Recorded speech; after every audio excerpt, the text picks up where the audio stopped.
자, 존경하는 5,300만 국민 여러분, 추석 연휴에 잘 쉬셨습니까? 오늘은 원체 지금 이 시대가 험난하고 해서 5대 유튜버님들을 모시고 우리 국민들을 무엇이 진실인지 이것을 우리가 한번 잘 알아보기 위해서 모셨습니다. 일단은 펜 앤 마이크 우리 소개 한번 해주시죠. 네, 안녕하십니까, 김용삼입니다. 네. 요즘에 불철주야 윤석열 대통령의 복귀를 위해서 고생하시는 분들이 설 명절에도 변함없이 활동하고 있다는 이야기를 들었습니다. 이것이 우리 국민들의 진정한 마음이 아닌가 하는 생각이 듭니다. 네. 아마 조만간 기쁜 소식이 들리지 않을까 저는 생각합니다. 고성국 박사님 모셨습니다. 네. 네. 정광훈 목사님 잡혀갔을까봐 전담팀 만들었다고 하는 보도가 계속 나오니까 우리 자유파 국민들이 윤석열 대통령 지키려면 네. 광화문 혁명 세력이 네. 계속 총궐기를 해야 되는데 네. 정광훈 목사님이 잡혀가면 그 광화문 국민 총궐기가 차질이 있지 않겠냐. 그래서 고성객이 너라도 가서 빨리 지켜라. 네, 그래서 왔는데 워낙 건강하시고 강건하시네요. 제가 워싱턴에 트럼프 취임식 갔다 와서 예. 그때 거기서는 몰랐는데 갔다 오니까 팍 퍼지더라고. 예. 그래서 2, 3일 동안 일어나지도 못했어요. 네. 예. 또 이봉규 박사님 오셨습니다. 네, 안녕하세요. 네. 아까 김영상 대기자도 네. 말씀하셨 곧 좋은 소식이 있을 거라고 그러는데 저도 확신을 가지고 있습니다. 제사 잘 지났어요. 네? 제사. 저는 기독교 모태 신앙인데 무슨 제사. 그래요? 그렇구나. 기도죠. 네. 지금 고생을 제일 많이 하고 계신 신혜식 대표님이 나오셨습니다. 네, 안녕하십니까. 일단은 우리 노래 누가 제일 잘하시나요? 우리 고 박사님 잘하시나요? 나훈아의 테스 형 할 줄 알아요 혹시? 그건 너무 어려워서 잘 못합니다. 얘들아 방황실 노래하면 이봉규지 뭐. 그래요? 예. 이왕 내킨 겸에 우리 또 명절이니까. 아니 그 저작권 권리예요. 그래요? 네, 그거 여튼지 마세요. 그거. 그럼 내가 한번 해볼게요. 어쩌다가 한 번쯤 턱 빠지게 웃는다. 그 다음에 뭐지? 그리고 테스 형 세상이 왜 이래? 아니, 자 이거부터 한번 얘기해 보자고요. 자, 저기 우리 네. 펜 앤 마이크. 네. 네. 세상이 왜 이래요, 도대체? 이게 저희가 1987년에 6.29 선언 이후에 있었던 일을 민주화라고 이렇게 생각을 했는데 네. 그 민주화가 진정한 그 민주화를 원하는 분들도 많이 있었습니다만은 지하에서 자기네들이 생각하는 체제로 대한민국을 뒤집어엎고 공산혁명을 이루겠다라고 하는 사람들의 그 공작이 있었는데 이걸 모르고 지내왔고요. 네. 그래서 그때서부터 이 독보석 같은 것들이 자라나서 2001년에 군자산의 약속을 통해 가지고 국회로 진출하기 시작을 했고 그 국회에 진출한 이 붉은 무리들이 드디어 이제 이 대통령마저 내쫓고 이제는 체제 변혁을 완성시키자라고 하는 그 흐름에서 네. 박근혜 대통령 탄핵을 일기 촛불 정권이라고 얘기를 하더라고요. 김장천 같은 사람은. 근데 이제 박근혜를 내쫓고 문재인을 내세워서 자기네들이 원하는 세상을 만들려고 했는데 이게 이제 우파 시민사회가 강력하게 반발하니까 못했잖아요. 네. 그러니까 이번에는 윤석열을 몰아내고 2기 촛불 혁명 정권을 수립을 해서 체제 변혁을 완성을 하자. 이거를 이미 작년 1월에 이 백낙청이 자기네 신년 방송을 통해서 2024년 안에 기필코 윤석열을 몰아내고 2기 촛불 정부를 수립해라라고 하는 이 방송을 한 게 벌써 1년 전 얘기입니다. 당선된 지 2달부터 시작했다 그러더라고. 그렇습니다. 네. 네. 주방운동을. 예. 고 박사님. 예. 세상이 왜 이래요, 도대체? 이 김정은 집단하고 시진핑 집단이 그 문재인이를 이제 박근혜 대통령 쫓아내고 앉혔잖아요. 네네. 그런데 지그들이 시키는 거는 잘할 거라고 생각해서 앉혔는데 이자가 워낙 무능하고 멍청해서 시키는 일도 잘 못하는 거예요. 아니 이를테면 뭐 주한미군 철수까지는 안 가도 평화협정으로는 바꿔야지. 아. 이게 이제 김정은이나 시진핑의 생각이었는데 네. 이것조차 못한 거예요. 그러니까 중간에 손절해 버렸잖아요. 이 삶은 소대가리 같은 손절해 버렸어요. 맞아요. 그러면 이제 지구들 말도 잘 듣고 문재인이보다 더 독한 자를 찾은 거예요. 그게 이제 이재명이죠. 예, 그래서 이재명이를 앉혀놔야 지구들이 원래 전략적으로 구상하는 거 있잖아요. 네. 평화협정으로 옮기고 그러니까 이제 더 이상 유엔군은 필요 없다고 해서 다 쫓아내고 주한미군 다 철수시키고 이제 이런 식으로 해서 완전히 적화하겠다. 지금 이제 2단계 작업에 들어가 있는데 네. 뭐 그거는 이제 그자들은 달콤하게 그렇게 꿈꿀 수 있어요. 네. 그 이재명이도 그저께 뭐 구분응선을 넘고 있다 뭐 이런 얘기했어요. 맞아요. 제가 그 소리 딱 듣자마자 감옥 맞아요. 가는데도 구분응선이 필요하다. 이제 한 고비만 더 넘으면 이제 감옥 가게 돼 있거든요. 이야. 그래서 참. 제가 보기에 지금 저 종북 주사파들은요 거의 집단 패닉과 집단 광기가 섞여 있어요. 지그들 뜻대로 안 되잖아요. 이렇게 광화문 국민혁명 세력이 강력하게 버틸 줄 몰랐고 1230 세대가 자유우파 세력과 함께 손잡을 줄 몰랐잖아요. 윤석열 대통령 감옥까지 보냈는데도 의기가 꺾이지 않고 있잖아요. 네. 이 모든 상황이 지그들 예상대로 되는 게 하나도 없어. 그러니까 집단 패닉에 빠진 거예요. 네. 그리고 이 집단 패닉에서 바로 나오는 게 집단 관계예요. 이를테면 카톡 검열하겠다, 여론조사 고발하겠다, 뭐 할 수 있는 전부를 다 지금 하고 있는데 그러면 그럴수록 네. 국민들은 저것들 정말 안 되겠다. 네. 정말 내가 정체를 지금까지는 잘 몰랐는데 어이구 정말 저것들 나라 말아먹겠다 이렇게 돼 있잖아요. 네. 그래서 저희는 제 생각은 이제 승리가 머지않았다. 아. 정말로 우리 자유우파가 승리의 마지막 단계 정말 구분응선을 지금 우리가 넘고 있다. 네. 그렇게 생각합니다. 이범규 박사님. 네. 세상이 왜 이래? 세상이 왜 이래? 그 이제 오사마 빈 라덴 잡을 때도요. 네. 몇 달 작전에서 잡은 게 아니에요. 아. 5, 6년 작전을 해서 이야. 치밀하게 그 미국의 CIA와 정보기관이 다 달라붙어서 그 어마어마한 인력을 이용해서 추적을 하고 또 추적을 하고 또 어마어마한 자금을 들여서 마지막에 딱 잡습니다. 아. 딱 잡는데 그것도 파키스탄에 들어가서 맞아요. 그냥 잡아버려요. 근데 이야. 그리고 시체를 백에 네. 딱 담아가지고 와요. 네. 근데 지금 마지막 순간에 이제 얼마 안 남았다. 근데 우리가 이제 뭐 저쪽은 몇십 년에 걸쳐서 공산화를 노렸는데 우리가 5,000년이 넘는 역사에 우리나라가 아무리 힘이 없던 나라도요 맥히질 않아요. 아. 끈질깁니다. 살아나거든요. 다부동에서도 살아나고 그 전에 뭐 하여튼 중국으로부터 뭐 가진 네. 이번에도요. 거의 막판까지 이재명 말이 맞는지도 몰라요. 구분응선까지. 그러나 그 일부를 절대 대한민국은 못 넘는다. 아. 반대로 지금 잡는다. 그 잡는 것도요. 요번에 이제 조금 있으면 뭐 나올 것 같은데 네. 그것도 오랜 기간 준비했다고 합니다. 네. 이제 잡습니다. 네. 부정선거 잡혀요. 신하희 대표님. 예. 세상이 왜 이런 거예요 도대체? 광화문 때문에 그나마 숨 쉬는데 네.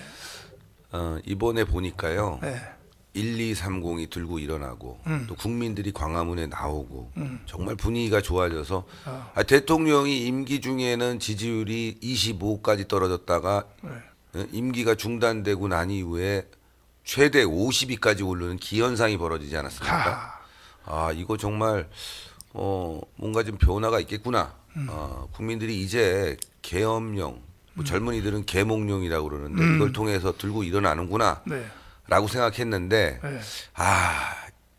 아쉬운 부분이 생겼어요. 저는 이게 보니까 이번에 계몽령으로 종북 좌파 쓰레기들이 누군지 어디에 박혀 있는지 다 하나하나 드러났지 않습니까?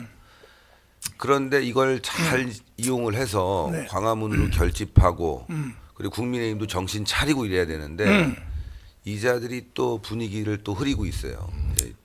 조기 대선론자들, 조기 대선을 준비하는 자들이 지금 광화문이 참 탐스럽게 맛있게 익어가니까 이거를 뺏어 먹으려고 지금 분탕을 치고 있다. 이게 또 진짜 세상이 왜 이런지 우리끼리라도 잘 뭉쳐야 되는데 그래서 최근에 분위기가 살짝 좀 다운되는 듯한 느낌이 오고 있습니다. 특히 이제 국민의힘의 권성동 이 지도부가 대통령을 구출하고 복귀시키는데 총력을 기울여야 되는데 여론조사를 분석하면서 하는 말이 야 여론이 좋아졌다. 그 이유는 지도부의 권성동, 권영세가 정신 나간 소리 하고 잘 앉았어. 이끌고 있기 때문에 지지율이 좋아졌다. 이런 식의 이야기를 하는 등 또 우리 광화문이 정말 많은 사람들이 모이고 힘이 결집되니까 또 여기에 정치인들이 끼어들어 가지고 이 분위기가 망쳐지고 있어요. 그러다 보니까 광화문을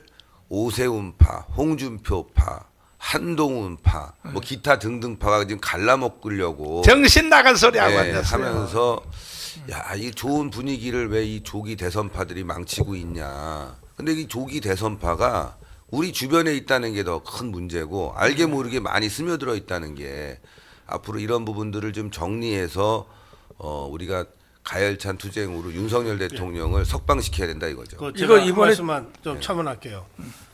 저희가 자체적으로 여론평판연구소와 손잡고 2주에 한 번씩 여론조사를 하는데 전국 대상이 아니고 영남권만 합니다. 영남권만 하기 때문에 안심번호를 부여받아서 해야 돼서 열흘 이상 걸려요. 근데 2주 후에 조사에서 뭘 하려고 그러냐면 윤석열 대통령 없는 국민의힘의 지지율이 도대체 영남권에서 얼마나 나오나 이거 조사해요. 네. 지금 우리 신혜식 대표 말씀하신 대로 지구들이 잘해서 지지율이 40% 나오는 줄 알아. 그러니까 그런데 특히 그 국민의힘은 영남권 지역구 의원들이 중추잖아요. 이자들한테 윤석열 대통령이 없으면 누구들도 없다. 이거를 숫자로 보여줘야 비로소 이자들이 정말 겁을 먹을 것 같고. 맞아요. 그 조사를 저희들이 2주 후에 다시 발표를 하겠습니다. 2주 후면 언제입니까? 다음 주 금요일. 자, 빨리 해야 될 것 자, 같아요. 아니 그게 요거 하나만 안심번호를 부여받고 해야 되기 때문에 기술적으로 열흘 이상 걸려요. 아니 그 증명이 됐어요. 왜냐하면 이번에 그 서울 밥상에서 조기가 없어졌어. 조기 안 먹어. 조기 안 먹어 나도. 조기 조자도 꺼내지 마. 근데 이게 국민들이 굉장히 분노하는 게 뭐냐면 예. 조기 대선을 주장하는 거는 뭐 정치인들은 뭐 미래를 내다보고 움직이는 것까지는 우리 이해한다. 근데 지금 대통령이 계몽령을 내린 이유가 바로 부정선거거든요. 근데 어떤 후보들도 이번에 선거를 공정하게 치룰 수 있다. 그런 보관이 하나도 없다는 거예요. 예, 너무나 답답하죠. 주제가 막 빨리빨리 나가버리니까 정신이 없으니까 일단 정돈해서 일단은 우리 저 베넷 마이크 예. 이거부터 단답형으로 예. 이번에 계엄령을 잘했다 못했다 어떻게 생각하세요? 저는 뭐 잘했다고 보기는 어려운데 네. 결과적으로 잘 됐다. 결과적으로 우리 저 고 박사님 잘했다 못했다 잘했습니다. 잘했어요? 네. 우리 이 박사님 매우 잘했다. 아 매우 잘했다. 큰일 날 뻔했다. 그다음에 우리 저 신혜기 대표님 저도 잘했다고 봅니다. 그 이번에 계엄령 저도 잘했다고 생각하는데 우리 여기 저 우리 시청자들 한번 저 잘했다 1번 잘못했다 2번 한번 빨리 한번 해보세요. 근데 이제 다 잘했다 그랬는데 이번에 잘한 것 중에서 이제 누가 아군인지 적군인지 다 드러났잖아요. 네. 누가 아군이고 누가 적군이라고 생각되십니까? 우리 저는 그 이제 그 아군은 광화문에 나오시는 분들이 진정한 아군이고 아군이고 예. 적군은 우선은 그 저는 정말 그 용서할 수 없는 적군은 이미 우리가 적이라고 알고 있는 적들은 이미 뭐 빼놓고 제가 말씀을 드리겠습니다. 예. 국민의힘에서 대통령을 탄핵하는데 또다시 동조한 이 인간들, 핵심이 한동훈이잖아. 예. 예. 그 다음에 네. 또 그 무슨 뭐 의사 출신 뭐 있잖아요. 네. 좀 이름을 거론하기도 참 짜증나는 뭐 이런 사람들이 진짜 그 적이고 그 다음에 이제 언론은 아군이 한 명도 없다. 이제 유튜브만 이제 그 생존 공간이다. 자유일보 있잖아요. 아 자유일보 제외하고 이게 이제 명확해진 것 같습니다. 네. 그리고 또 하나의 그 우리가 의문부호를 달고 있었던 1230 세대 네. 드디어 1230 세대가 깨어나기 시작했다. 아. 이래서 이제 진정한 대한민국 국민의 탄생이 광화문에서 이루어지고 있다. 네. 이렇게 생각을 합니다. 고 박사님. 네. 아니 이번에 계엄령을 안 했으면 큰일 날 뻔한 게 뭐냐면 나는 군인들이요 저럴지 몰랐어. 그리고 뭐 정말 나는 한동훈이 또 저렇게 나올지 몰랐어. 네. 이게 정체가 다 드러났잖아요. 어떻게 생각하세요? 그러니까 이준석이 쫓아낼 때 굉장히 고생했잖아요. 네. 시간도 많이 걸리고. 그 이번에 계엄령 발동으로 한동훈이를 단칼에 날릴 수 있었거든요. 예. 그런데 저는 아까 우리 신혜식 대표 말씀하셨는데 이 조기 대선인지 뭔지 얘기하면서 우리 주위에 있는 기회주의자들 이것들이 또 언제 칼자루 거꾸로 잡을지 모른다. 이거를 판별하는 기준이 저는 아주 간단하다고 생각합니다. 뭐냐면 다들 이제 국민의힘 의원들도 탄핵은 반대한대. 그 탄핵 반대가 원래 당론이었어요. 탄핵은 반대한대. 그런데 계엄령은 잘못됐다야. 하하. 계엄령은 잘못됐지만 그게 탄핵당할 만큼 큰 잘못은 아니니까 탄핵은 반대한다. 이런 논리거든. 네. 그러니까 계엄령 잘못됐다는 게 기회주의자들이에요. 네. 계엄령 잘못됐다가 기회주의자야. 그래서 저는 불가피했다가 아니라 계엄령은 꼭 필요했다. 아. 그리고 잘 됐다. 그리고 그걸 가지고 이 내란죄로 덮어 씌워서 탄핵하려는 것은 우리가 힘으로 저지해야 된다. 이 아주 간단한 도식, 이 간단한 이 명제와 다른 소리 하는 사람은 다 적이거나 언제든 적으로 돌변할 수 있는 기회주의자들이다. 이렇게 좀 판별 기준을 갖고 있으면 좋겠습니다. 우리 이봉규 박사님. 이제 결국은 이제 그 아군 적군이 다 드러났잖아요. 네. 드디어 정체가 다 드러났단 말이야. 계엄령 안 했으면요. 누가 이게 우리 편인지. 아니 나는 좀 섭섭한 게 뭐냐면은 이 말씀 먼저 드리고 그 청와대에서 근무하는 직원들이 450명이잖아요. 네.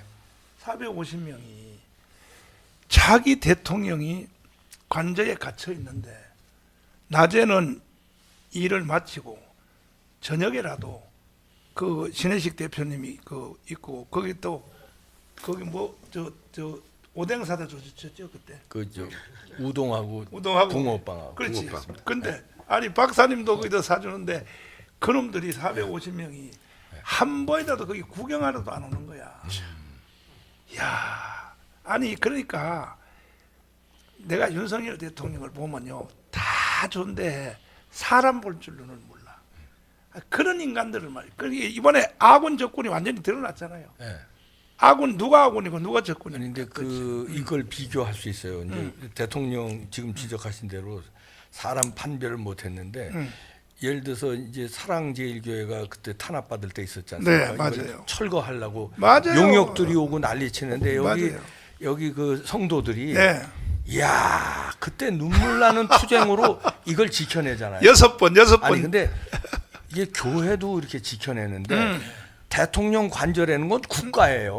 국가 통수권자를 불법 체포하려고 그러는데 네. 거기 경호원들이 그걸 지키지 못하고 경호 대장이죠 말하자면 네. 사표 내고 나가더라고. 야 그래서 야 이거는 진짜 이거는 사람을 못 봐도 한동훈이 못 보고 뭐 최상목이 뭐 다 그래도 아니 경호 대장까지도 이거 버리고 도망간 거 아니에요 말하자면 기가 기가 막힐 노릇이죠. 그래서 사랑제일교회 성도들이 지킨 거 만큼만 지켰으면 나갔잖아요. 체포 못해요. 그러면 못하죠. 어떻게 들어와요? 절대 못하지. 그런데 도망을 가니까 참 근데 원래 이 배가 침몰할 때는 쥐새끼들이 제일 먼저. 먼저 도망가잖아요.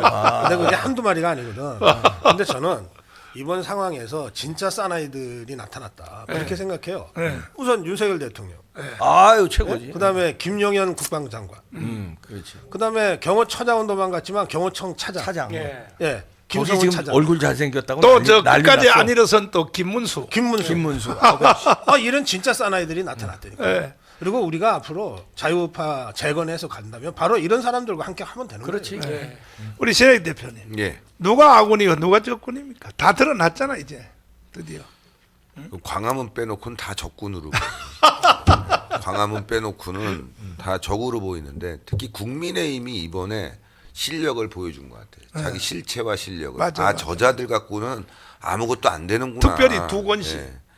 대통령 탄핵에 앞장섰을 뿐만 아니라 그 이후에 대통령 체포와 구속 과정의 부당성에 대해서 제대로 국민을 설득하지 못하고 당원이 80만이니 100만이니 하는데 당원들을 설득해갖고 민주당을 압박하고 여론전을 펼쳐야 되는데 아무것도 안 하고 있고 그리고 지지율 40% 올랐다고 야 서울역 나가면 이제 환호 받을 거야 하고 나갔다가 권영세하고 권성동 개망신 당하고 욕 처먹고 들어갔지 않습니까? 네. 근데 지금도 정신 못 차렸어요. 제가 봤을 때는 사실 민주당이 적이고 종북 좌파 세력이 적인데 이 적을 강하게 만든 세력은 바로 국민의힘이에요. 그래서 이번 기회에 우리 국민들이 똑바로 인식을 하고 특히 2030이 더 잘 알고 있더라고요. 국민의힘은 안 된다. 이 정치 세력 교체가 없으면은 대한민국 보수는 희망이 없다. 적보다 더 나쁜 거는 내부의 적이거든요. 그래서 이 국민의힘을 뭐 점진적으로라도 이거 완전히 바꾸고 이제 광화문 애국 세력, 행동하는 애국 세력이 중심으로 된 정치 세력이 등장할 때가 됐다는 것을 이제 국민들에게 좀 각인을 시켜야 될 것 같습니다. 네. 제가 그 문재인하고 싸우다가 3번 감옥 갔다 왔는데, 근데 아니 문재인 이놈이요 서울시청을 들려서 딱 찍어서 이렇게 말하더라고. 정광훈 재구속시켜 법정 최고형을 때려라. 이야, 저놈이요. 그래서 내가 이제 다시 잡혀가지고 재판 받는데 내가 판사님한테 그래서 시작하기 전에 재판하기 전에 그랬어요. 판사님, 문재인이가 정광훈을 재구속시켜 법정 최고형을 때리라고 했지만 법정 최고형은 사형이니까 뭘 재판을 이렇게 하십니까? 하지 말고 바로 그냥 나를 바로 이 시간에 사형 선고를 바로 내려주십시오. 내가 그랬더니 판사들이 웃어. 목사님 그런 말씀하지 마시고 막 웃어. 근데 내가 76개 혐의로 3번 구속됐다가 100% 무죄 받고 나왔거든요. 저는요 절대로 지는 싸움은 안 합니다. 근데 이번에 이제 이 광화문 싸움이 윤석열 대통령 주제로 싸우는 것이 이게 2번째 싸움인데 사실은 제가 찔러서 절을 안 받으려고요. 사실은 우리가 2달 전부터 광화문 집회를 세게 했단 말이야. 세게 하고 지금 계속 기록을 세우고 있거든요. 세우고 있으니까 결과적으로는 여론이라고 하는 것은요. 집회를 통하여 일어나는 거야. 강원 집회를 통하여. 우리 고 박사님도 다 계속 취재하고 오셨죠. 예. 그럼 계속 기록이 세워지니까. 그리고 또 주일날 또 연합 예배. 이것도 계속 기록이야 지금. 계속 기록인데 이러니까 이제 여론이 이제 돌아서고 이제 바뀌기 시작을 했고 했는데 반드시 나는 윤석열 대통령을 다시 찾아오려고 합니다. 네. 예, 지금 말씀하신 거군요. 네. 예, 광화문 국민혁명이 만들어낸 큰 그 일 중에 하나가 어떤 거냐면요. 샤이 보수를 당당한 자유파로 변신시킨 거예요. 와, 그것도 정확한. 이게 뭐냐면요. 네, 나는 우파야. 맞아요. 그런데 내가 다수인지 아닌지는 잘 모르겠어. 왜냐하면 이 올드 미디어들이 전부 좌파 얘기만 하니까 이건 내가 소수인가? 내가 뭐 혹시 잘못됐나? 맞아. 이래서 다 뿔뿔이 흩어져 있을 때는 당당하게 자유 얘기를 하기가 어려워요. 그 사람이면 누구나 그래. 맞아. 예, 목사님 같은 선지자가 아니면 네.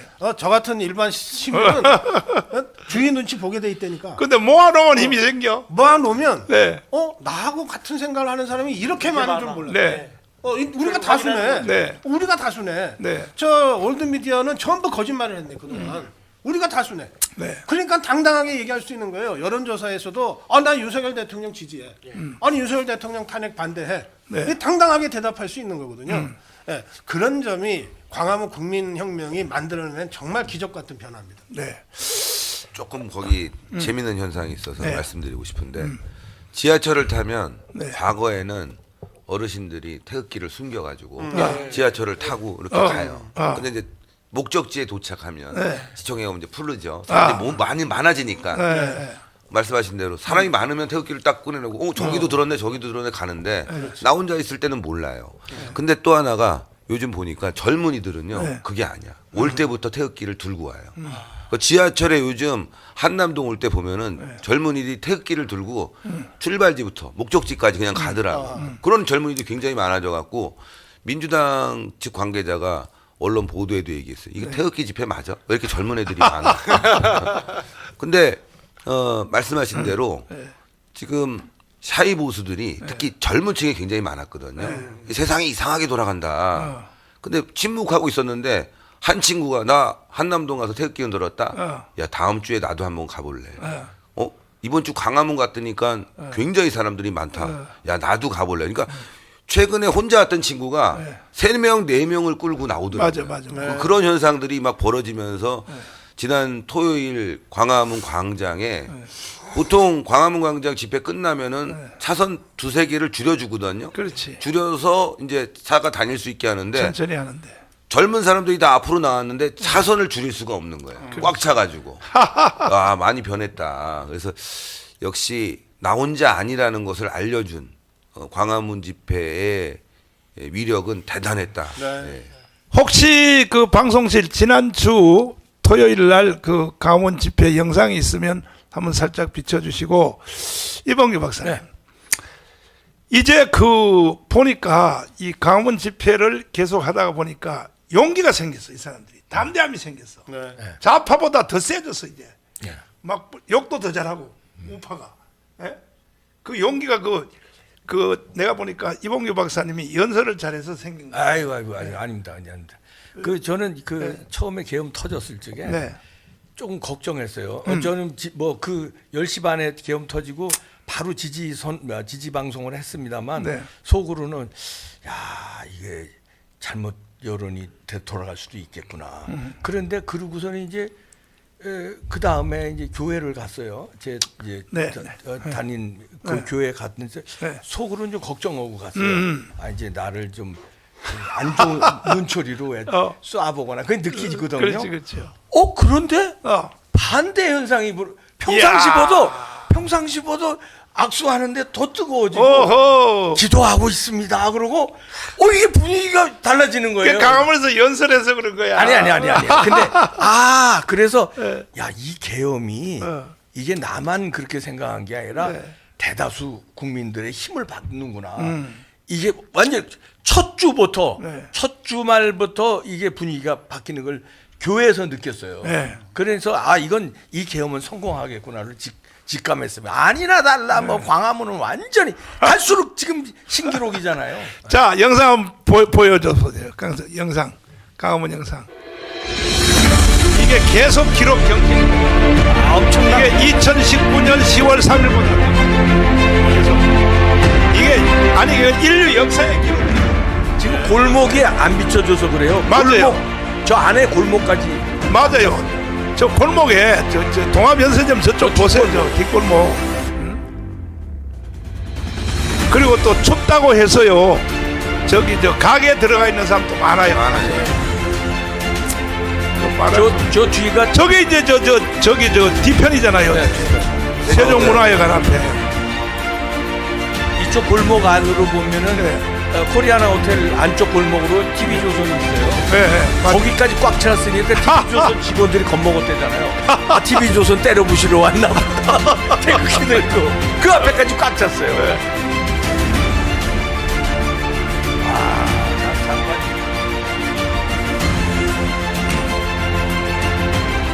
2030이 깨어나고 있습니다. 저 행진하는 거. 행진. 행진도 어마어마해. 저게 밤에 안 가고 저렇게 젊은이들 많이 들었어요. 저게 이제 마지막 순서는 2030에 진행한다. 막 밤새도록 해버려요.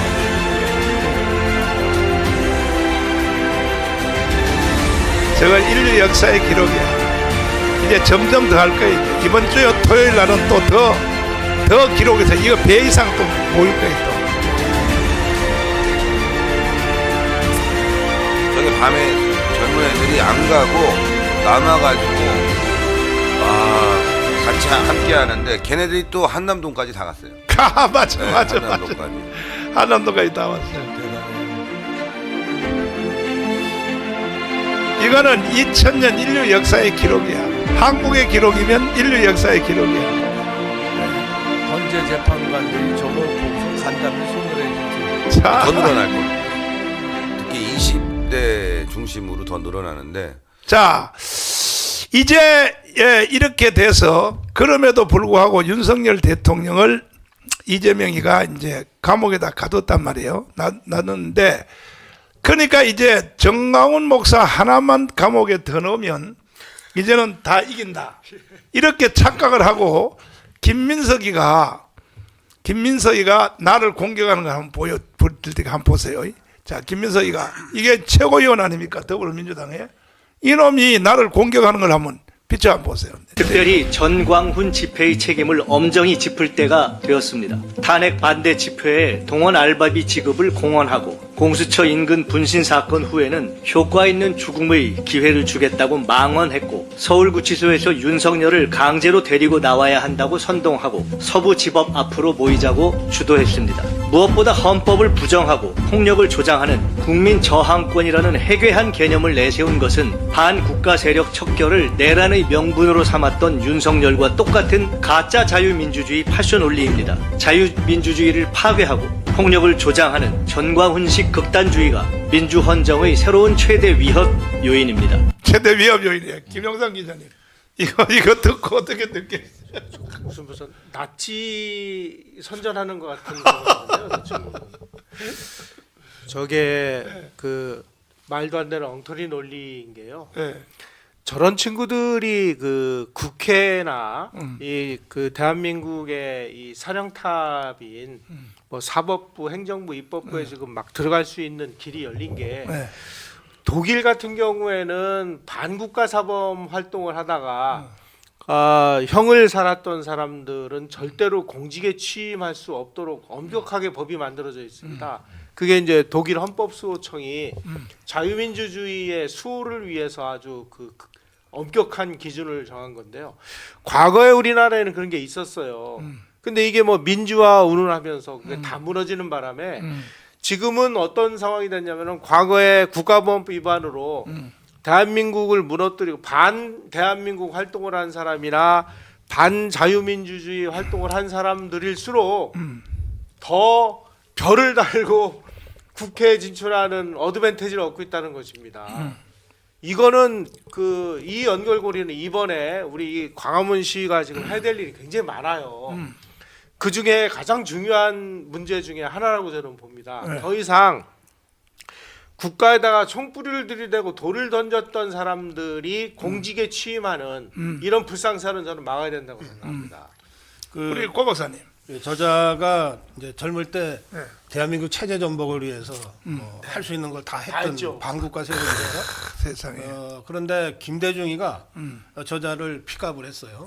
그래서 정치판에 들여놨는데 정치판에 들어와서도 그야말로 박쥐 노릇을 여러 뭐 수십 번을 합니다.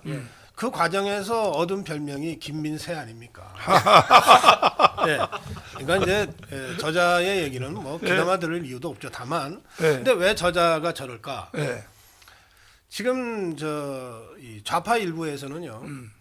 윤석열 대통령을 아무래도 이게 탄핵시키기가 쉽지 않다고 보는 생각들이 있어요. 네. 그런데 이재명이랑 엮어서 처리하는 거는 가능할지도 모르겠다. 네. 그러니까 윤석열, 이재명 싹 걷어치우고 나서 뭘 좀 새로 판을 해보자.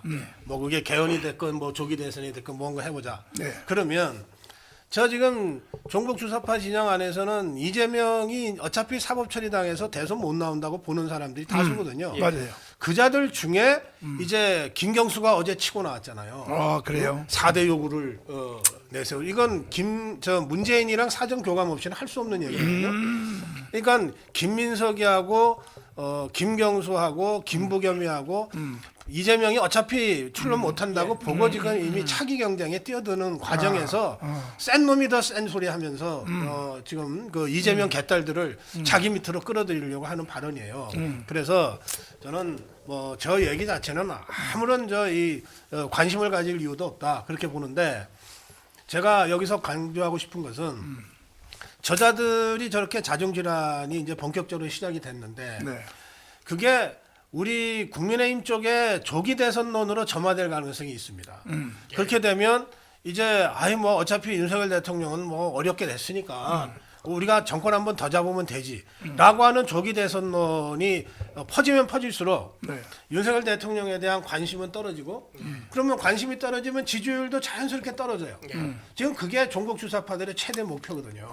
그러니까 그 아주 간악한 그 이간질 EJ 이 전략에 우리가 놀아나서는 안 된다. 아까 뭐 이미 이봉규 박사나 우리 신혜식 대표가 조기 대선에 조기도 없다. 이렇게까지 말씀하셨는데 이 조기 안 부분은 먹는다니까. 앞으로 우리가 정말 철저하게 견제해야 될 원칙입니다. 네. 윤석열 대통령을 복귀하는 것이 목적이지 조기 대선에서 우리가 이기는 거는 목표 자체가 될 수가 없어요. 그런데 이 김민석 이놈이 이제 저렇게 신호탄을 쏘니까 예. 드디어 이제 경찰들이 나를 서울 경찰청에서 내 체포조를 구성했다 그래요. 아니 저들의 세상에 올 줄 알고 경찰들이 경찰들도 이 멍청한 사람들이야. 아니 저들의 세상에 올 줄 알고 내 체포팀을 구성했다고 확인을 했어요. 예. 아니 그러니까 이봉규 박사님, 아니 저 김민석이가 저렇게 한번 딱 하고 아니 제대로 본 거죠. 왜냐하면 김민석이나 이재명은 이 판을 제대로 본 거예요. 아. 왜냐하면 윤석열 대통령을 잡아놓는데 그 다음은 전광훈 목사를 쓰러뜨려야 되겠다. 아. 전광훈 목사를 잡아놓으면은 그 다음엔 자기네들이 이긴다고 보는 거죠. 그러니까 자기네들은 지금 궁지에 몰린 쥐인데 네. 이 위기를 돌파하기 위해서는 전광훈 목사를 해치워야 되겠다. 네. 그러니까 쟤네들은 전쟁에서 제대로 임하고 있는 거예요. 어. 이쪽 국민의힘이 싸움을 제대로 못하는 거지. 그러니까 저쪽은 타켓을 분명히 해서 윤석열 대통령을 어떻게 억지로 그냥 불법 체포에 불법 영장에 뭘 조성을 해가지고 성공했잖아요. 네. 그 다음 타켓은 정광훈 목사다 이런 얘기죠. 그걸 하는데 그러면 이쪽에서는 저들의 무도한 저 전략에 우린 반대로 치거나 방어를 해야 되는데 방어를 못하는 국민의힘이 잘못한 거지. 쟤네들은 전쟁을 할 줄 아는 놈들이에요. 네. 저 김민우이가 어떤 놈입니까? 저 피가 그런 놈이에요. 저 김민석이 형이 김민웅 아니에요? 맞아요. 그건 김민석보다 몇 수 위인 맞아요, 놈이에요. 맞아요, 아주 맞아요, 엄청난 사람입니다. 말하는 걸 보니까 아, 이건 엄청난 저기 빨갱이에요. 그러니까 이 공산당들이 싸울 때 목숨 걸고 싸우잖아요. 네. 좌파들이. 그러니까 목숨 걸고 타켓을 정광훈 목사한테 대는 거죠. 그래서 별짓을 다 하는 거예요. 그러면 자유파가 어떻게 할 것이냐, 어떻게 우리가 싸움을 할 것이냐. 그러면 답이 나와 있는데 그걸 우리가 못 하는 거죠. 자 그다음에 우리 신혜익 대표님. 예, 아니 쟤들이 하는 짓을 보면 내가 문재인하고도 싸워서 하는데 꼭 방법이 똑같이 해요. 그다음에 이제 시민단체가 나를 또 고발을 해요. 그렇죠. 예. 그 시민단체 이놈들이 아니 나를 내란 선동 혐의로 고발을 했어요.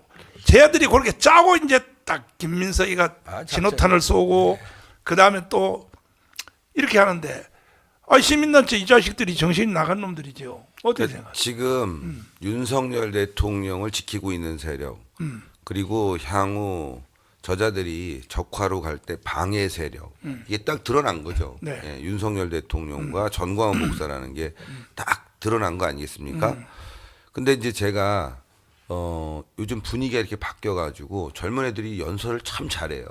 올라와서 연설을 너무 잘하는데 네.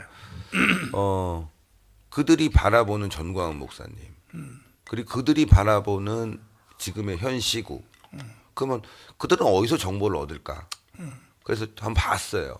봤더니만 역시 기술 세상 AI가 분석을 해주더라고요. 그러니까 지금 거짓말이 안 통하는 이유가 AI가 다 분석을 하는데 AI는 아주 객관적으로 분석을 해줘요. 제가 지금 AI로 전광훈 목사님의 내란죄 여부에 대해서 질문을 했어요. 성립이 가능하냐라고 했더니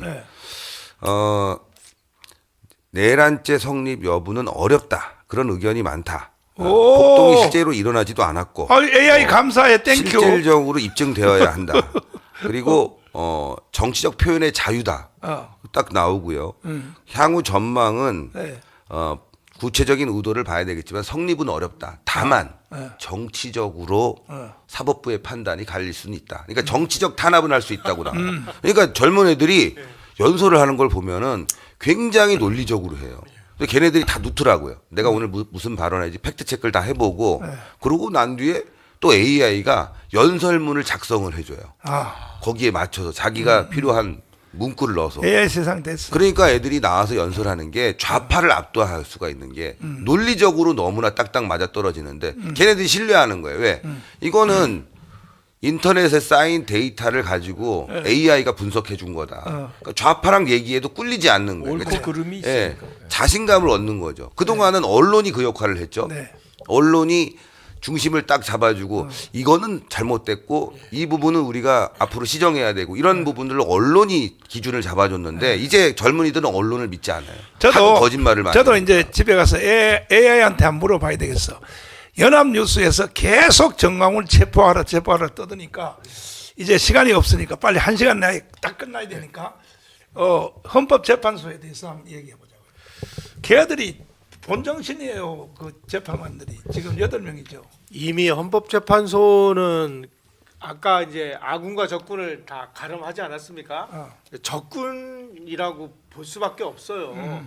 그래서 적군들이 그 정신을 차리게 할 방법은 저는 광화문에 더 많은 국민이 나와서 이제 헌법재판소가 야 우리가 이렇게 장난을 치면은 정말 자기네들이 무슨 일을 당하겠구나 하는 나름대로의 그 이성적인 판단을 할 수 있도록 해야 된다고 봅니다. 저는 더 많은 국민들이 나와야 이제 저 사람들이 진짜 정신을 차릴 것 같아요. 자, 꼬 박사님. 헌법재판소 왜 저래요, 도대체가? 그다 이유가 있죠. 네. 그 공산당이 정권을 잡으면 네. 이제 악질 반동 세력을 숙청해야 되잖아요. 네. 그걸 하기 위해서 혁명 검찰소와 혁명 재판소를 제일 먼저 설치합니다. 네. 그래가지고 인민재판해 갖고서 두들겨 패고 막 죽창으로 찔러 죽이고 그러거든요. 네. 김정은이나 시진핑 입장에서는 문재인 정권이 바로 이 인민민주주의 혁명으로 가는 과도기 정권이에요. 그러니까 문재인이한테 미션을 제일 크게 미션을 준 게 뭐냐면 혁명검찰소와 혁명재판소에 해당되는 검찰을 완전히 손아귀에 넣고 경찰을 완전히 손아귀에 넣고 네. 사법부를 완전히 장악하고 네. 헌법재판소를 장악하라. 이 미션을 준 거예요. 아, 그래서 문재인이가 5년 동안 내내 했던 게 네. 검찰로부터 수사권 뺏어서 경찰한테 준 거. 아. 그다음에 국정원의 간첩 수사권 없애버리고. 없애버리고. 그다음에 사법부 김명수 시켜가지고서 한 450명밖에 안 되는 저 좌파 판사들을 핵심 자리에 다 갖다 박은 거. 그리고 헌법재판소를 좌파 판사들로 싹 바꾼 거예요.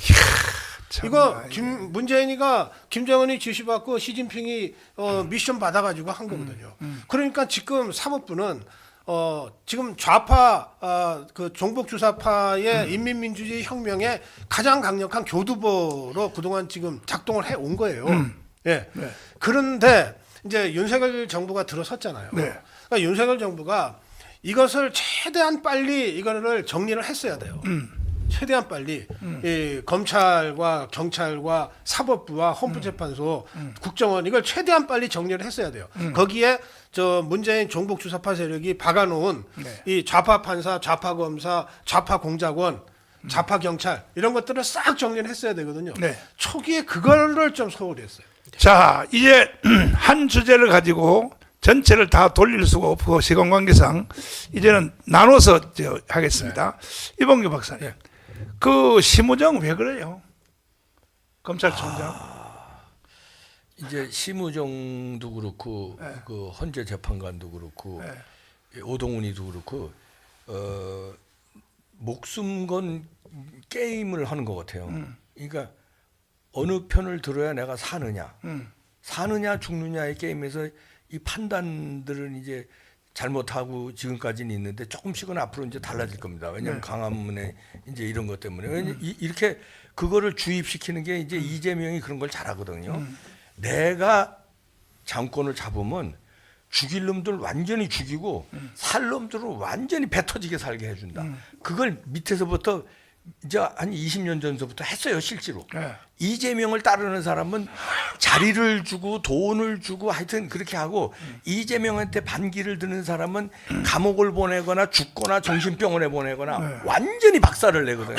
그런데 그 사인을 계속 압박을 하니까 헌재 재판관도 쫄면서 이제 배팅을 해야 되는데 둘 중에 하나인데 이재명의 배팅을 하느냐 윤석열 대통령의 배팅을 하느냐. 그런데 심우정은 윤석열 대통령이 직접 심은 사람이 아니에요. 한동훈이 이원석을 심었고 이제 그쪽 라인에서 심우정이 검찰총장이 됐는데 배팅을 지금 이재명한테 배팅을 하는 거 아니냐는 사인이 지금 나오고 있어요. 그런데 여기서 이제 상황이 달라집니다. 여기서 중요한 변수가 생기면 배팅을 하다가 사는 길은 이재명이 아니라 윤 대통령 쪽으로 들어가야 살겠다는 게 사인이 이제 조금 있으면 나올 겁니다. 그리고 광화문에서 많이 보여주고 있고 그러니까 지금까지는 이재명한테 붙으면 살고 아니면 죽는다. 이재명 측근들 죽듯이. 근데 지금은 이재명 편에 들면은 평생 여기서 못 산다는 사인들이 이제 나오게 될 겁니다. 그러면 달라질 수 있는데 지금까지는 심우정이 잘못된 판단을 하고 있는 것 같아요. 자, 그 신혜직 대표님. 예. 아니 다 합해서 검사들이 왜 저러는 거야? 아니 대통령한테 검사장으로 다 임명받은 거 아닙니까? 그렇죠. 근데 검사장 회의를 해가지고 말이야 어떻게 구속으로 결정을 하냐고 검사들이 어떻게 저렇게 배신을 때리냐 말이야 도대체가. 예? 저는 검사들이 첫 단추를 잘못 깼다고 봅니다. 이게 이제 공수처가 수사를 할 수 없음에도 불구하고 그걸 제재하지 못했지 않습니까? 네. 그리고 불법 체포, 불법 영장 이런 것들이 계속됐고 그거를 검찰이 제재를 해서 문제를 삼았어야 되는데 그 시기를 놓쳤다는 거죠. 그리고 이 검찰들은 사실 이 정치에 굉장히 민감한 조직 아닙니까? 네. 결국은 윤석열 정부 무너지고 이재명 들어온다. 그럼 우리 작살난다. 검수완박까지 진행되고 있는데 더 나가면 이제 검찰 없어진다.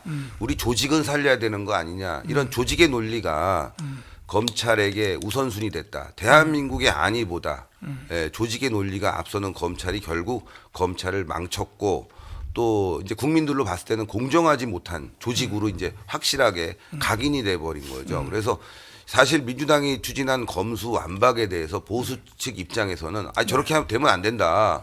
검찰을 조직을 살려야 된다라고 했는데 이제 검찰은요. 좌우에서 욕먹는 집단이 됐습니다. 좌는 좌대로 욕할 것이고 우는 우대로 욕할 것이고 그리고 이런 검찰 조직이 대한민국에 필요할 것이냐. 그래서 이건 정말 심각하게 바라봐야 되는 게 검찰이 정말 국민의 검찰이냐 아니면 정치 집단의 노예냐라는 부분에 있어서 이번에 너무나 명백하게 드러났기 때문에 대한민국은 이제 국민 저항권을 통해서 국민 혁명을 통해서 확실하게 이러한 부분들을 개혁하지 않으면 대한민국이 또다시 보수가 또 탄핵당하고 보수는 영원히 정권을 잡지 못하는 그런 상태로도 갈 수 있다. 그래서 심우정 검찰총장의 모습을 보게 되면 저게 바로 검찰의 기본적인 모습이구나. 그 심우정이도 그렇고 박세현이도 그렇고 윤석열 대통령이 처음에 한동훈이가 배신하기 전까지는 한동훈이를 너무 믿었어요.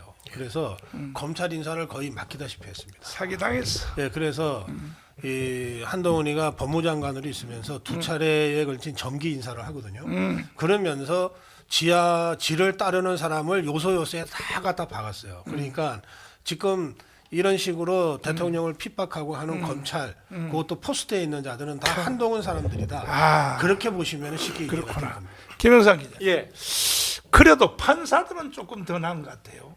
내가 보니까 나도 서울중앙지법에서 재판 받아서 76개 다 무죄 받았거든요. 예. 판사들은 이번에 거부했죠. 판사들이. 근데 판사들도 정말 저는 믿을 수가 있느냐라고 물으신다면 믿을 수 없다라고 생각을 합니다. 특히 뭐 우리법연구회라는 그 조직이 거기 걸리면 그건 무조건 죽는 거야. 예. 제가 그 현직 언론인 활동 시절에 그 당시 무슨 뭐 명예훼손이 많이 걸렸는데요.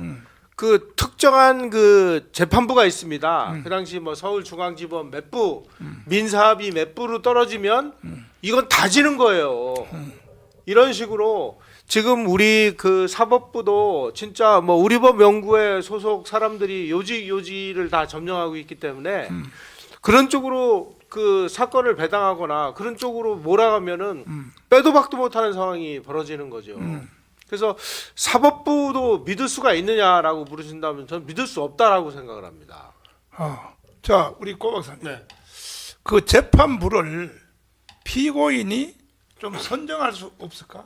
우리는 이 판사한테 재판받게. 적극적으로는 못하지만 이제 재판 기피 신청이라고 하는 소극적 방법을 통해서 할 수는 있어요. 근데 그게 전적으로 칼자루를 판사들이 갖고 있는 상태에서기 때문에 현실적으로는 별로 의미가 없다고 보는 것이고요. 지금 이제 판사가 한 3,000명 정도 되는데요. 그 중에 우리법연구회나 국제인권법연구회가 한 450명 정도밖에 안 됩니다. 그런데 이제 이자들이 요소요소에 주로 이를테면은 영장 전담 판사. 아, 이게 인신 구속을 결정하니까 제일 중요하거든요. 내가 그래서 그 전라도 새끼한테 걸려가지고 네. 구속됐잖아. 네, 그러니까 그 영장 전담 판사라든지 또는 이제 같은 판사 중에도 뭐 민사라든지 뭐 가정법원이라든지 이런 데는 정치적 사건이 안 가잖아요. 네. 근데 정치적 사건에 가는 주로 공안 사건을 주로 다루는 이게 재판부가 따로 있어요. 그런데 그 핵심 우리법이나 이런 인권법 연구회 출신들을 박아놓거든요. 네. 그래서 소수지만 조직돼 있어서 다수처럼 행사하는 거예요. 그런데 최근 들어서 이제 목사님 그런 말씀하셨잖아요. 네. 사법부는 좀 다른 것 같다라고 하는 거는 최근에 숨지고 있던 2,500여 명의 진짜 절대 다수 판사들 중에 야 이러다가는 사법부 전체가 죽겠다. 저 서부지법의 그 몇몇 좌파 판사들 때문에 우리까지 전부 도매검으로 다 죽을 것 같다라고 하는 걱정을 하게 된 거예요. 그래서 공개적 발언이 나오는 거죠. 그 기각시켰잖아. 예, 그래서 연장 구속 연기도 기각시켰거든요. 기각시켰고. 예, 그게 서울중앙지법의 판사들이거든요. 그러니까 앞으로 이런 그 소수에 불과한 종북주사파 판사들 때문에 사법부 전체가 죽겠다는 걱정은 앞으로 사법부에서 계속 나올 거예요. 또 검사들 안에서도 나올 겁니다. 그리고 이제 이런 목소리가 헌법재판소의 재판관들 이미 빼도 박도 못하고 그냥 좌파 쪽으로 가 있는 4명을 빼놓고 나머지 4명 이 나머지 4명이 대통령 기각하면 되는 거거든요.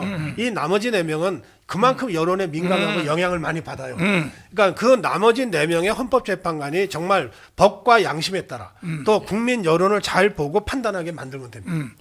우리 이봉규 박사님, 그 지금 그 공수처 있잖아요. 네. 걔들 왜 그래요 도대체가? 왜 체포영장 권리도 없으면서 거기는 이제 다 감옥 갈 것 같은데요. 아 그래? 감옥 갈 거 같고 이제 거기 감옥 갑니다. 근데 판사 얘기하셨는데 고성국 박사도 지적했지만 지금 판사들이 달라지는 게 그 왜 평판이란 게 있잖아요. 예를 들어서 뭐 그 조직 내에 평상시에 이렇게 인품이 훌륭하다 이런 게 교수 집단이고 어디 집단이고 직장이고 있잖아요. 근데 그 동안에 발언이 세지 않으면서 인품이 좋고 실력이 있고 그가 판결한 판결문들이 참 모범이 되고 이런 그 훌륭한 판사들이 코트넷이라고 하는 그러니까 그 법관들이 이게 자기네들이 소통하는 단체 소통 방이 있습니다. 말해요. 코트넷이라고. 거기에 글을 올리는데요. 예를 들어서 청주지법 원장이든 임병열 판사가 제대로 글을 올려요. 그거는 그 사람이 평상시에 예를 들어서 우파의 뭐 성향을 강력하게 가지고 있다거나 아니면 목소리가 우리 목사님이나 우리들처럼 목소리가 세거나 와일드하거나 이런 분이 아니라 평판이 아주 인품이 좋기로 아주 존경받는 법관인데 지금 법원장이에요. 그런데 뭐라고 썼냐면 이번에 영장 잘못한 거 이거 책임져야 되고 공수처 문제도 이거 누가 책임질 거야 책임져야 된다고 점잖게 씁니다. 그다음 부산지법의 그 부장판사의 성금석 부장판사가 또 그런 식으로 글을 써요. 그래서 판사들이 다른 사람이 아니라 저 사람이 이런 글을 쓰면 이건 맞는 거다. 판사들이 동요하고 지금 있다고 합니다. 그러니까 판사들이 예를 들어서 윤석열 대통령의 계엄을 정당화하기 시작했다고 합니다. 시간이 벌써 다 돼가려 그래서 우리 신혜식 대표님, 예. 아니 그 같은 애국운동을 한다고 하면서 왜 그 자꾸 강원에 와서 분리치기를 하고 왜 따로 하고 왜 그런 인간들은 또 도대체가 왜 그런 거예요 도대체? 차라리 좌파로 가든지 말이야. 아니 이제 지금 조기 대선 파가 움직이고 있다는 거죠. 뭐 제가 방송할 때 처음에 말씀드렸지만 지금 광화문에 모이는 게 정상입니다. 왜냐하면은 봤잖아요 우리가 광화문에 절대 다수가 나오고 여의도에 불과 한 2,000 정도 되는 사람들 그리고 또 다른 데는 한 뭐 100명 정도 그렇게 모일 바에는 광화문에 다 모이는 게 맞는 거죠. 그런데 지금 광화문 세력을 흡수하는 건 어려우니까 광화문 세력의 리더를 박살을 내갖고 광화문 세력을 자신들에게 유리하게끔 이끌으려고 하는 세력이 있어요. 그게 바로 조기 대선 세력입니다. 지금 보니까 그 조기 대선 세력의 움직임 저변에는 한동훈계 유튜버들이 꽤 있고 한동훈을 지지했던 사람들이 지금 스물스물 기어 나오고 있습니다. 지금 말은 안 하고 있지만 저도 그 사람이 한동훈계라는 거를 몰랐어요. 근데 찾아보니까 한동훈 쪽이더라고. 근데 이런 사람들이 이제 깔려 있는 거죠. 밑바탕에 깔려서 광화문 세력을 죽여야지만이 소위 말하는 중도로 국민의힘이 방향을 틀 수 있고 그것은 자신에게 유리한 정치 지형을 만들 수 있다고 판단한 거예요. 그래서 국민의힘도 그런 얘기하지 않습니까? 지금 지지율은 이제 웬만큼 왔다. 이제는 우리가 중도 포용으로 나가야 된다. 그런데 지금 광화문에서 계속 국민의힘을 이제 문제를 삼고 대통령을 왜 구출하지 않느냐, 대통령에 대해서 탄핵에 대해서 왜 절대적으로 거부하지 않느냐라고 문제 제기하니까 이거를 이제 잠재우려고 하는 거죠. 그래서 저는 지금 여러분들이 속지 말아야 될 게 이런 조기 대선파들의 움직임 그리고 이들이 주장하는 뭐 불법 집회, 폭력 집회 또는 광화문에 대해서 가두리라고 표현하는 이런 그 선동 용어에 절대 속으면 안 된다. 이들은 결국 광화문 세력을 또다시 국민의힘의 노예를 만들려고 하는 그런 작전을 피고 있다. 그래서 절대적으로 우리가 이 부분을 분명히 아시면 절대 속지 않는데 사람들은 비슷비슷한 얘기를 하니까 훅 하고 넘어가는 거거든요. 최근에 뭐 아주 유명한 강사가 나와서 대통령 탄핵에 대해서 야 이건 잘못됐다고 얘기하니까 사람들이 와 박수 쳐줘요. 근데 그 논리는 여기 계신 고성욱 박사나 민용삼 기자님이나 또 우리 이봉규 대표의 주장과 더 앞서서 진일보한 게 아니거든요. 그냥 늘 하던 얘기예요 우리는. 근데 다른 진영에서 얘기가 나왔다고 해서 막 박수 치면서 그 사람을 심지어 뭐 우리의 우상으로 만들자라고 하면서 그 사람이 나오는 집회에 다 모두 몰려가자라는 주장은 이건 그야말로 조기 대선파들의 현혹 작전이다. 저는요 광화문에 무조건 1,000만이 모여야 된다고 봅니다. 조사를 해보니까 전 세계적으로 인구의 3.5%, 그러니까 대한민국 따지면 한 180만 정도 됩니다. 그러니까 200만 정도가 나오면 되는데 인구의 3.5%가 사회 문제를 또 정치 문제를 지속적으로 제기하면은 그 정권은 무너진대요. 맞아요. 반대 정권이 무너진다는 그 시애틀에 있는 어느 박사님의 논문에 그렇게 돼 있어요. 조사가 다 돼 있고 그런 과정들이 20대 현대사에 다 나오는 건데 20세기 현대사에 나오는 건데 지금 뭐 1인 시위를 주장하고 폭력 시위를 주장하고 불법 시위를 주장하고 가두리 집회는 안 된다고 얘기하면서 다른 집회로 나오라고 하는 세력들은 그 세력 뒤에는 뭔가 거대 조직이 있고 그것은 조기 대선 세력이고 그들은 또 어떤 기업을 움직여가지고 자신들에게 이익을 쟁취하려고 하는 한마디로 이익 집단이다. 절대 속으면 안 된다 말씀드립니다. 자, 시간이 벌써 1분 지났습니다. 1분 지났는데 빨리 끝나야 되니까 마지막 주제로 결국은 그 자기가 집에서 난 윤석열 편이야 또 나는 또 그 우파야 이렇게 해도 사실은 같이 모여서 국민 저항권 있잖아요. 이 결국은 마지막에 해답은 국민 저항권이거든. 이건 헌법 위에 권위가 있지 않습니까? 우리 정치학 박사님, 국민 저항권은 헌법 위에 권위가 있지 않습니까? 네. 어떻게 생각하십니까? 그것가 무서우니까 아까 김민석 발언도 보셨지만은 국민 저항권을 얘기하는 게 말도 안 된다고 그러고 그리고 정광훈 목사를 이제 체포해야 된다는 게 국민 저항권을 얘기했다고 그러는데 그 말은 뭐냐면 국민 저항권이 무섭다는 거예요. 나머지는 자기네들이 대통령을 이미 인신 구속을 시켰기 때문에 자기네들이 어느 정도 구분응선까지는 왔다고 그러는데 나머지는 그게 겁나는 게 국민 저항권이. 근데 어느 정도 광화문에서 그 움직임이 보이거든요. 야 여기서 조금만 더 가면 진짜 자기들은 골로 가겠구나. 근데 국민 저항권이라는 건 꼭 우리나라뿐만 아니라 지금 다른 전 세계가 다 있다. 아니 과거서부터 인류가 존재하면서부터 국민 저항권은 헌법의 1조 1항에 있든 없든 국민 저항권이 발동하면은 어느 왕이든 정권이든 어떤 체제든 다 무너지게 돼 있는 거예요. 그리고 새로운 체제가 들어서는 게 그게 국민 저항. 왜냐하면 국민이 사는 나라가 그게 나라가 되는 거고 네. 아니 동물들도 마찬가지고 다 그런 거 아니에요? 그러니까 국민 저항권이 제일 무섭기 때문에 저들은 그렇게 나온다고 하는 거죠. 고 박사님, 국민 저항권을 아무리 주장해도 자기 집에 혼자 앉아서는 당연하죠. 할 수 없잖아요. 당연하죠. 이건 한 자리에 모여야 되는 거 아닙니까?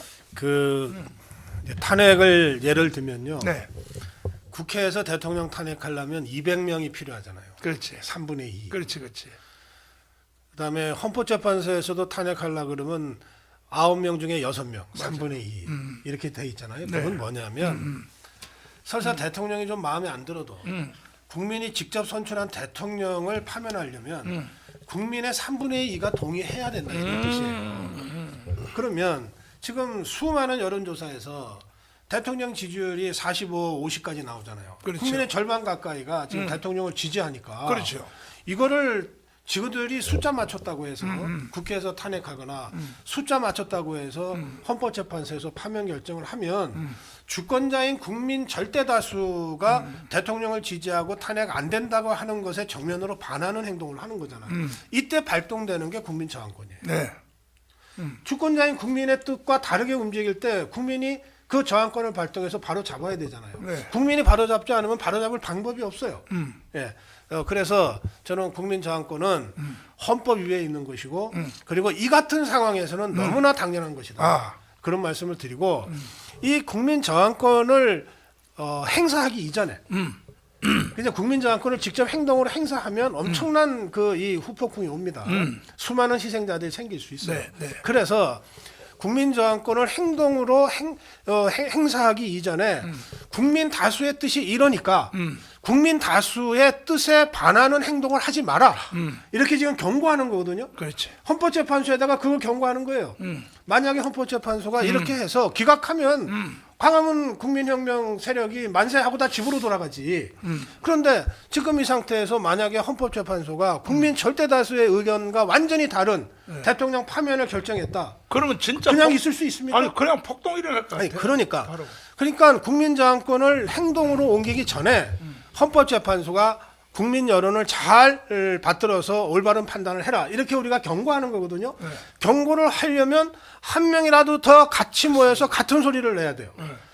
많은 사람들이 모여서 같은 얘기를 해야 헌법재판관들도 또는 언론들도 그것에 대해서 그 위력에 대해서 겁을 내거든요. 위력에 대해서 겁을 내면은 딴짓 못한다고요. 그렇기 때문에 지금은 광화문에서의 단일 전선을 구축하는 것이 결정적으로 중요하다. 그렇게 말씀드립니다. 지금 이미 벌써 그 헌법재판소에 그 사무총장이 있잖아요. 예. 그 사람은 재판관 아니지. 예. 그 사람이 미리 말을 했더라고. 만약에 여기 재판 잘하면 폭동이 일어날 거라고. 그 사람이 먼저 말을 했더라고요. 했는데 결국은 우리가 국민 저항권을 행사하려면 집집마다 각자가 다 테레비보면서 나는 동의해 그런다고 되는 게 아니라 그렇죠. 광화문에 한 자리에 모여야 네. 저항권이 제대로 행사가 될 거 아닙니까? 어떻게 생각하십니까? 네. 그러면 당연한 얘기고요. 그 과거에 그 우리가 2002년 월드컵 때 그 뭐 많은 사람들이 그 거리에 나와가지고 응원을 했잖아요. 맞아요. 그때 오피스 제가 코리아. 그 실제 국가대표 축구 선수였던 그 유상철 선수가 지금은 이제 고인이 됐는데 그분이 얘기하는 걸 들었어요. 그 대한민국하고 외치는 그 외침의 울림이 자기들한테 에너지가 돼서 와서 가슴에 와서 닿더라. 그래서 우리 막 없던 힘도 내 가지고 뛰어서 승리했다. 네. 그것처럼 한 곳에 모여서 구호를 외치는 게 단순히 뭐 그 구호가 아니고요. 그것이 하나의 큰 에너지가 돼 가지고 대한민국을 정말 그 건강하게 움직일 수 있는 진짜 에너지로 바뀔 수 있다는 거죠. 네. 그게 집에 앉아가지고 외치는 게 아니라 모여서 외칠 때 더 큰 힘이 발휘된다는 거죠. 네. 시청자들에게도 질문의 기회를 딱 한 번 주겠습니다. 꼭 누구에게 어느 박사님에게 물어볼 수 있는 기회를 드릴 테니까 궁금한 거 있으면 딱 한 번 기회를 드리고 결국은 이제 우리는 이제 마지막 방법으로는 헌법재판소도 믿을 수 없고 공수처도 믿을 수 없고 검찰도 믿을 수 없고 뭐 재판도 조금 재판은 더 나을 것 같지만 판사들도 믿을 수 없으면 결국은 마지막 방법은 국민 저항권밖에 없는데 헌법위의 건의밖에 없는데 결국은 그래서 국민 저항권은 집에서 혼자 앉아서는 안 된단 말이에요. 이거는 광화문에 모여야 국민 저항권의 위력을 표현할 수 있다는 거죠. 결과적으로 별 질문이 없는 것 같아요. 별이 없는 것 같은데 우리 박사님들 중에서 마지막으로 하실 말씀 있으면 하시고. 제가 한 가지만 네. 말씀드릴게요. 우리 지금 자유파의 국민혁명은 좌파들의 이 조직적인 동원 집회하고 다릅니다. 여기는 무슨 무슨 집회 전문꾼들이 있는 것도 아니고 네.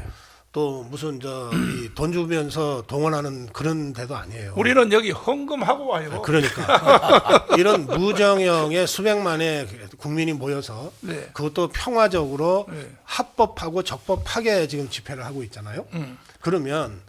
그런데 우리가 7, 8년 동안 그걸 해왔는데 한 번도 무슨 사고가 없었어요. 그 얘기는 뭐냐면 일단 그 광화문 집회를 주관하는 정광훈 목사님이나 신혜식 대표나 이런 분들의 지도력이 매우 뛰어났다는 것이고 또 그러한 지도력에 모두가 함께 자발적으로 동의하고 공감했다는 뜻이에요. 그러니까 저 종북주사파들은 전의당도 있고 전의 조직도 있고 무슨 각종 전문 시위꾼들도 있고 뭐 이래 가지고서 이렇게 해나가지만 우리는 그야말로 흩어지면 일개 국민이고 모이면 광화문 국민혁명 세력이 되는 무정형의 대규모 집회를 하고 있는데 이런 집회일수록 그야말로 자발적인 공감과 동의가 중요합니다. 그래서 제가 간단하게 말씀드릴게요. 광화문에 모일 때는 광화문 집회를 주관하는 분은 정광훈 목사님이고 그 현장에서 그 진행을 책임진 사람은 신혜식 대표다. 그러면 두 분의 지도에 따라서 가야 어쨌든 원만하게 또는 불상사 없이 소기의 목적을 우리가 달성할 수 있다. 여기에는 이론을 달면 안 된다. 그렇지 않으면 집회 자체가 성립이 안 된다. 이 말씀을 좀 드리고 싶습니다. 지금 여기 질문이 하나 이제 드디어 들어왔어요. 전환길 계속 이제 올라왔는데 전환길은 내가 볼 때에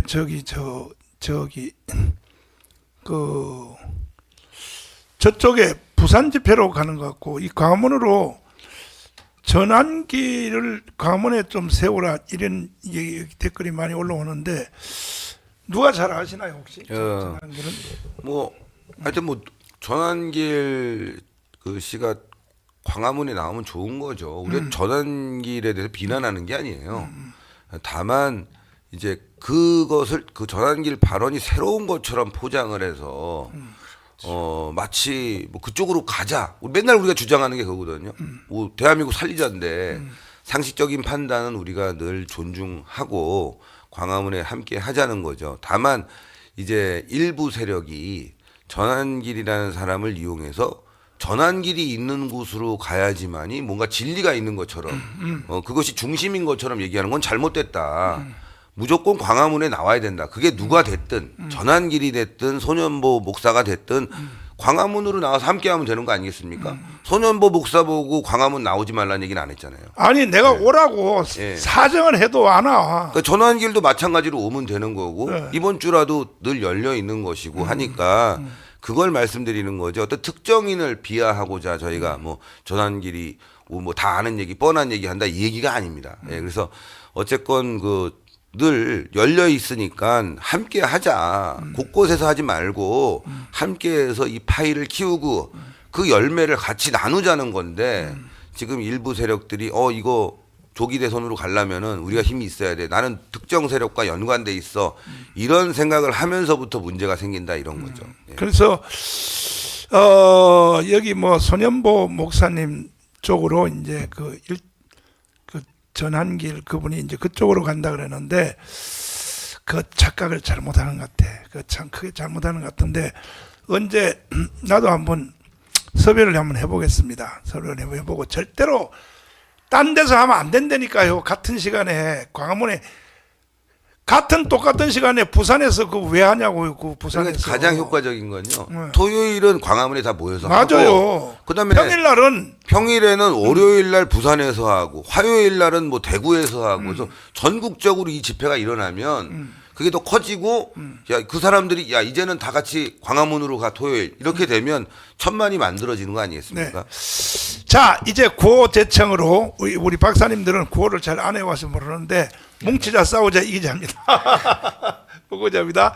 자, 뭉치자 싸우자 이기자. 감사합니다. 박사님들이 또 같이 해주셔서 존경하는 국민 여러분, 그동안 잘 계셨습니까?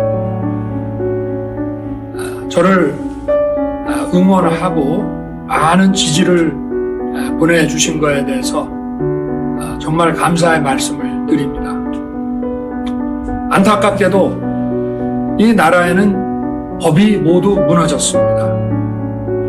수사권이 없는 기관에 영장이 발부되고 또 영장 심사권이 없는 법원이 체포영장과 압수수색 영장을 발부하는 것을 보면서 그리고 수사기관이 거짓 공문서를 발부해서 국민들을 기만하는 이런 불법이 자행되고 무효인 영장에 의해서 절차를 강압적으로 진행하는 것을 보고 정말 개탄스럽지 않을 수 없습니다. 저는 이렇게 불이익을 당하더라도 우리 국민 여러분들께서 앞으로 이러한 형사 사건을 겪게 될 때 이런 일이 정말 없었으면 좋겠습니다. 저는 오늘 이들이 이 경호 보안 구역을 소방 장비를 동원해서 침입해 들어오는 것을 보고 불미스러운 유혈 사태를 막기 위해서 일단 불법 수사이긴 하지만 공수처 출석에 응하기로 했습니다. 그러나 제가 이 공수처의 수사를 인정하는 것은 아닙니다. 대한민국의 헌법과 법 체계를 수호해야 하는 대통령으로서 이렇게 불법적이고 무효인 이런 절차에 응하는 것은 이것을 인정하는 것이 아니라 불미스러운 유혈 사태를 막기 위한 마음일 뿐입니다. 국민 여러분께서 그동안 특히 우리 청년들이 자유민주주의의 소중함을 정말 재인식하게 되고 여기에 대한 열정을 보여주시는 것을 보고 저는 지금은 법이 무너지고 칠흑같이 어두운 시절이지만 이 나라의 미래는 희망적이라는 생각을 갖게 됐습니다. 국민 여러분, 아무쪼록 건강하시고 힘내시기 바랍니다. 감사합니다.